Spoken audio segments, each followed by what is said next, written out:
Hi, Hello. We're back. We have some more games for you. Um, I'm Nancy. He's Matt. oh, yeah, that. So long time ago, 3 weeks. We used to go places called bars or Or coffee shops. coffee shops. Yeah. Yeah, we Or could the park. or parks Picnic tables. and wherever we would go. When we would go, sometimes when we would go to these places, uh, all the time. We'd go to every single time we'd go to these places, we would bring a game with us. And so we are going to share with you some of our smaller portable games that we really enjoyed. And we're going to be pretending to laugh because we made this whole video like 45 minutes ago. And then there wasn't enough room on the device. And so it's going to seem spontaneous. We've done all No, this. I've changed the order of my games. Oh, It's yeah. completely new. Okay. So, first coffee shop bar game that I want to talk to you about Skull.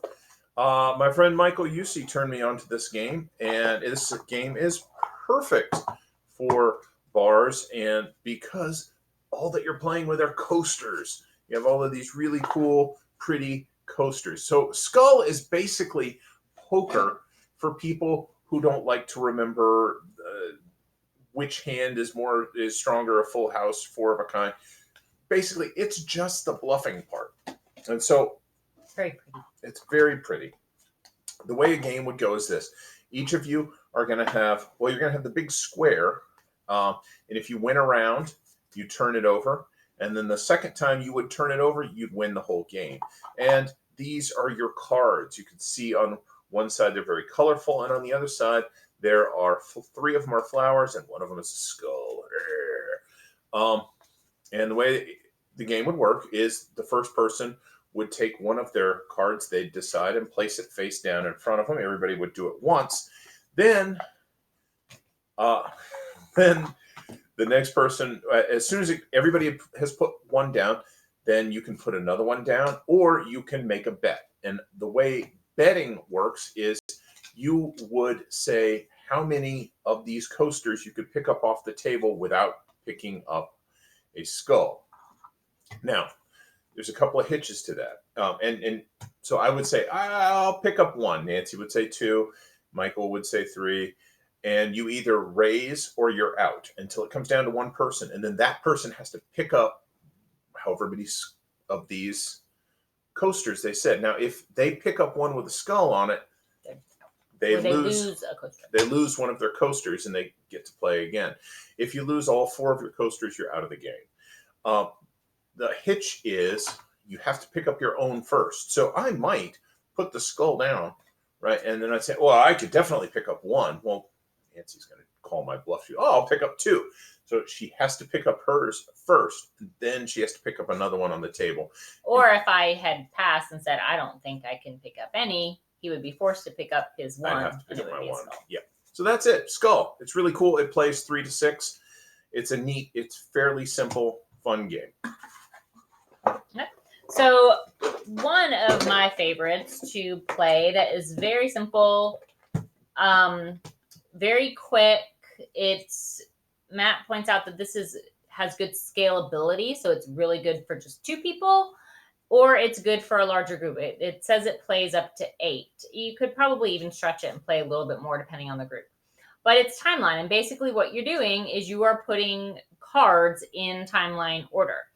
We have 2 versions. There are lots of them. Diversity, which is really just history. It's events in history from BCE to CE times. So it spans a whole course of human history. And then also music and cinema, so pop culture events. I just want to point out there's 2 versions that we have, the fun one and the other one. No. The diversity one is the more fun one. It definitely is. It's also the one I've never lost, and I'm not going to be able to get this box open now, am I? Not easily. So you are dealt a hand of 4 cards, and if you look at the cards, on one side there is the event and a date. On the other side, it is the event with no date. You begin by looking at just the side of the card that has that does not have the date on it. And you have to decide, you begin by putting a card on the table, and your goal is to play all 4 of your cards in the correct date order, placing them down, choosing your spot before you flip it over. If you get it wrong, so I didn't even look at this, and the date I put down was 1886, and I put it to the left of 1810, so that would have been wrong. I would discard that card and have to draw a new one. So your goal is to play all 4 of yours in the correct order first before anybody else. So you're trying to eliminate your hand. Really fun, really quick. The diversity one's actually pretty educational. Yeah, we've all heard the lie. It makes learning fun. This and that actually is true in this case. So here's some examples from the pop culture one. We have Carmina Burana from 1935, Bad Romance from Lady Gaga, The Great Escape, One More Time by Daft Punk, Titanic, Wannabe from the Spice Girls. Yet, which came first, the Spice Girls or Titanic? If you know it, then this would be a great game for you. All right. Really fun. We've played this a lot with just ourselves. It's one that even people can jump in and out of because it doesn't take long to do a game. So if someone needs to go and refresh their drink and then come back, they can sit out a round or two. But that's Timeline. And like I said, there are lots of different versions of Timeline. You could find the one that kind of interests you most. Yeah, I played that one in the dressing room at when I was in Matilda, and we had kids and older people, and people were like, "Oh, that looks fun," and would join in. So it's a good game. Next game is there are a lot of versions of this. You may have seen it. It is called Love Letter, and this game is just a really cool economy because the entire game is 18 cards. And in those 18 cards, you're only ever going to hold 2 at a time. You're going to have one that's face down. You'll draw a second one, and you will play one of the 2. Sometimes you don't even get to make a choice. Some cards force you to play the other one. But the cards are all numbered 1 through 8. And if you end the round with number 8, the princess, you win.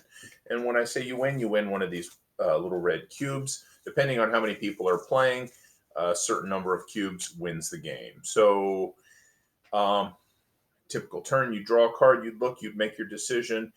Maybe you have a guard. Now, the guard's action, and this is where it kind of gets to be like a clue because you know how many of each card there are. You can see what's been played already. And with the guard, you say, Nancy, do you have the Baron? And if she does, damn it. Yes, I guessed correctly.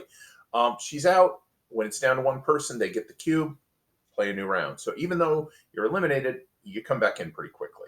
And rounds can literally be one hand, one play if it's just 2 of you, because if you get the right card and you make the right guess or ask the right question on that first play, then that round is over. Or the round could go through the entire deck of cards until every card has been played and you get to the end and you are literally just comparing to see who has the higher card.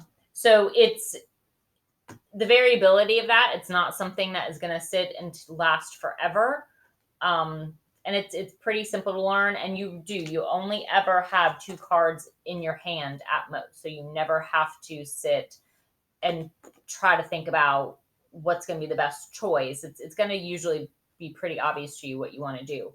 You do have to kind of think about what's been played and there is a cheat sheet that tells you how many of each type of card there is. So being able to remember what's been played throughout the game just kind of helps you kind of make your decisions. One more thing, if you like intellectual property like Batman, there are different versions of this. So, for example, here we have an Adventure Time version where the princess is Princess Bubblegum, and we have the different characters from Adventure Time. Yeah, we bought that one in the hopes our son would play with us. Yeah, and there is an updated version of Love Letter as well, where the women are a little more modestly dressed. What eyes? You don't want that version, do you? No. Okay. So that's Love Letter. It is a good game. Really simple. We've played it with kids. We played it with kids. I had that at school when I was doing my board game club, and it's one that was very simple to teach. So the next one, we thought about putting this in the family game category because it is a very fun family game, but it's also one that we have as much fun playing just the two of us or with a group of adults. So it's called Sushi Go, and there is a larger version called Sushi Go Party. I really have no idea what comes in the party box. A lot of rice, the only one we have is this portable card game version. And so basically, you get a hand of cards. This is what's called a drafting game. And you start with a hand of cards. You take a card out of that hand that you want. You pass the hand to the next person. And it goes around until all the cards have been drafted into somebody's hand. And your goal is to make matches. So if you have 2 tempura cards, you get 5 points. 1 tempura card on its own isn't going to get you anything. There are different maki roll cards with different numbers of maki rolls on them. And then if you have the most maki rolls on your card, you get 6 points. Second place gets 3 points. So you're trying to earn points based on making usually multiples of cards. Sashimi, again, if you have 3 sashimi, you get 10 points. 2 sashimi is not going to get you anything. So as the cards are going around, you're trying to make sure you're drafting ones that are going to maximize your points. And so fitting in with the theme of like going to dinner, there's actually 3 rounds that you play. And each time you clear your plate, except for dessert cards. Dessert cards, you only score the 3rd round, and whoever has the most of these gets 6 points, and whoever has the least loses 6 points. So it's a fun little mechanic. Yeah, so that's Sushi Go. It's quick. It doesn't take a long time. And it's pretty, it's colorful, it's happy. It's a happy game. Yeah. So we were in Asheville at a board game store, and I told the guy we play a lot of games by ourselves. What would you suggest? And he suggested Onitama. When he says by himself, the two of us play them. games together a lot. Yeah. So we're always looking for good 2-player games. So Onitama has this really cool mat. It's almost like a mouse pad, and it has pieces like this. And I know what you're saying. That's just chess. Shut up. You don't know what you're talking about. It's not chess. It's better. More fun.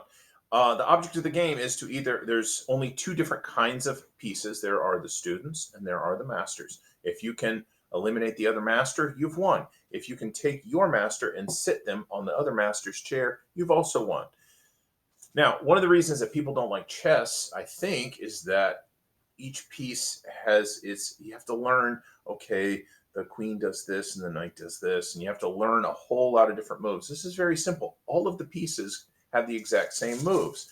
Now, and if you have an inexperienced player can play this against an experienced player and not be at a real disadvantage, like often will happen in chess. That's true.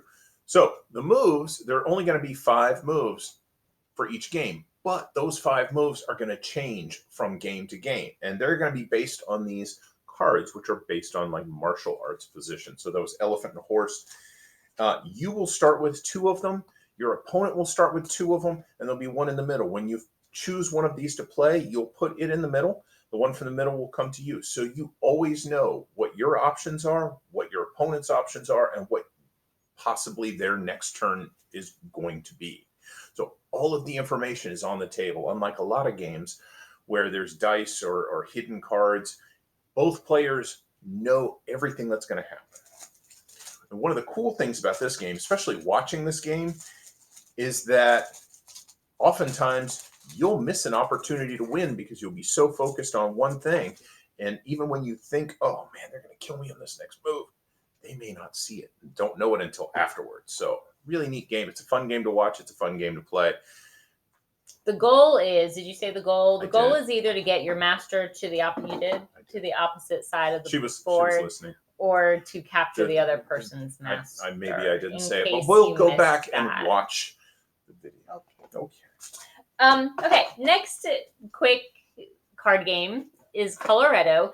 This is a card game version that has a same mechanic as a larger board game called Zularetto. And the interesting thing about Coloretto and Zularetto is more is not always going to be better. You have to kind of weigh your options. and decide maybe to end your turn a little early so as not to get too much, because getting too much will lose you points, possibly. So you want to basically get as many cards of a color as you can. The more cards you have in that color, the more points you're going to get. Although you max out at 6. If you end up with 8 cards, you're not going to get any more points than you would if you got 6. Thing is, you can only have 3 colors that score.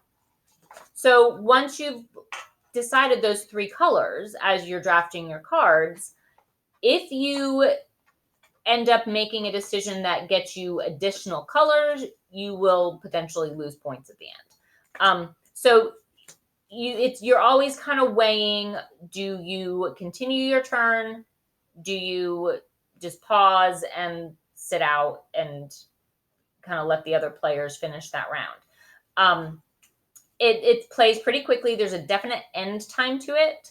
This is not a game that will go on and on forever, because there's a card that once you hit that card in the stack and it gets turned over, then that is the last play of the round. So that's nice when you're in a situation where you can't have a game if you're out or if you have a limited amount of time. These are all games that you could play very quickly in small spaces. Small space. I was going to say, I took this game camping, and we had to hike a ways from the boat to our campsite and played it with my niece and nephew. We had a great time. Played it a lot that week.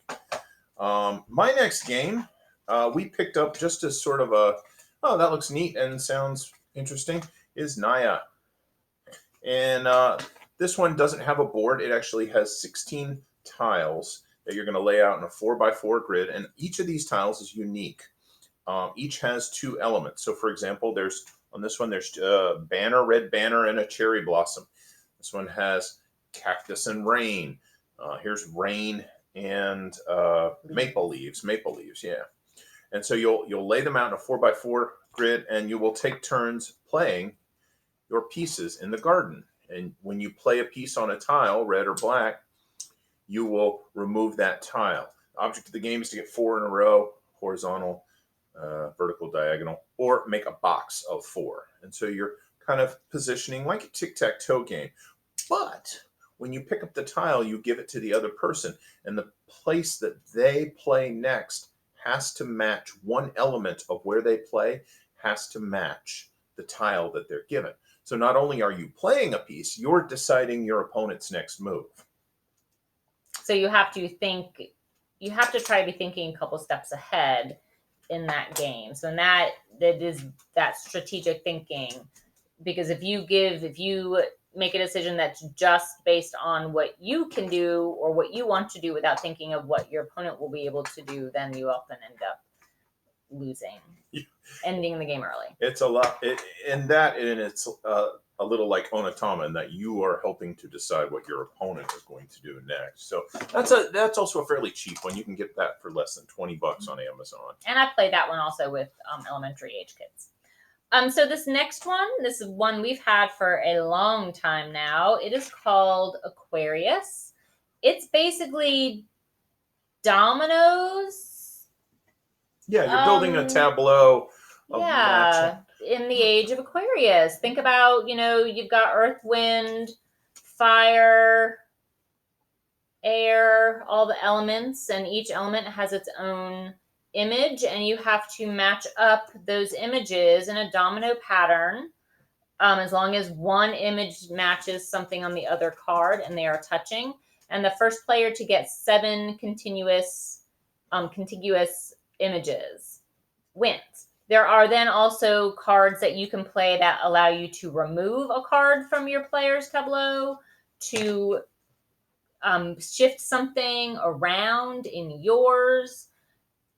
So that there's some player interaction there. But it's quick, it's easy, it's very pretty. If you can play dominoes and you can match pictures, then you can play this game. So this is another one that young kids can play. When I was chaperoned Isaac to camp, I taught the kids this, and this was 3rd, 4th, 5th grader, or I guess it was a kid, and I played with a bunch of kids who were all rowdy, and they all kind of focused on it and really liked it and would ask to play it again. So neat, good. It's a good game. Good guess. Good pick. Thank you. So my last game is this big chunky package. It's called Hive. And one of the cool things about this game is it will set off Department of Homeland Security scanners, which will make the guard open it up and go, what the hell is all of this? And you'll see inside you have all of these big, chunky, heavy, beautiful tiles. They're all hexagonal. So we've said all these games so far have been easy to learn, pretty simple. This one's not simple. This is where we It's disagree. not There simple. are really, the object of this game is to surround your opponent's queen bee tile. There it is. And there's no real board game. Basically, you're building the board game with the pieces as you play it. You'll play pieces, and each of them, there's only, I don't know, 5 or 6 different kinds of insects. Each of them can move in a different way. So, for example, the honeybee can move and slide along one tile. Thing is, the connection of tiles can never be broken up. It always has to stay one continuous abstract shape. So the grasshopper, it can jump over the entire line. And what you're doing is you're trying to figure out how to surround your opponent's bee without allowing your bee to be surrounded. This is one of the cooler tiles here. This is the dung. I don't know if it's a dung beetle or it's a beetle, but it actually can climb on top of the tiles and move around on top of the board. It's a neat abstract game. It's fun. It is very tactile, so it is one that kinesthetically is very pleasing. It's challenging to get the handle of, because it is a very different mechanic than any of the other games we're talking about right now, but a lot of the other games that we play. Yeah, this is a very abstract, but it also has, you can buy extra bugs to go in. You can buy pill bugs and mosquitoes and ladybugs, and all of them add something different. And you decide which of the bugs you're going to play and when you're going to play them. And it's a neat game. It did come in a box, but then also has this really cool little bag. Super portable pouch, yeah. Okay, so the last game is probably our most played. Yeah, I think it is only 2 players. It takes up a little bit more room because you do need to have about a stretch of space, at least about that wide, because what you're doing is you have tiles that you need to lay out. Can I tell the story? Sure. Okay. Oh, so, the theme of it. Yeah, yes. The theme of the game. All right. So it is an early spring morning. You're in Scotland and you wake up and you're walking along the border with your neighbor, and there's a row of rocks. And the ground is starting to thaw, and you notice, oh, these rocks are a little soft. Nobody's around. Maybe I can push the rocks and expand my territory into my neighbor's territory. Well, your neighbor sees you doing it, and they get all of their it's a Scottish word, please forgive me. They get all of their clan to come down, and you're fighting over these rocks. And so when she says you have to have a long line, there's going to be 10? Are there 10 rocks? I don't know. I think there's. I don't know that maybe we've it's ever 8. counted. I think it's 8. 8. I'm pretty sure it's 8. A line of 8 rocks, and you're going to be playing your Scotsman trying to push the rocks. 9. There are 9. I know, it would make more sense to have an odd number. Yes. And so basically what you're doing, and so they're really cool illustrations. You've got your different tartans. Each suit is a different clan with different tartans. Then each number is a different warrior. You've got your little girl warriors. You've got your fierce female warriors. You've got your big hulking warriors and your old wise warriors. And you're basically playing 9 different hands of poker. You are trying to either get different combinations of cards to win that stone. So you and your opponent are playing on either side, and then whoever has the highest hand on that stone wins that stone. And then you either want to get 5 stones in all that you have won, or you want to get 3 in a row. We play this all the time. This is the one that probably most of the people at the different establishments that we frequent would recognize. Yeah. But it's fun, and I never win. I rarely win, but there's just something very appealing about it, and because I don't often like to play games over and over that I don't win ever. But this is one that it's light, it's fun, it's colorful. Yeah, you it's one of those where you have to deduce. You can see almost everything on the table, especially near the end of the game.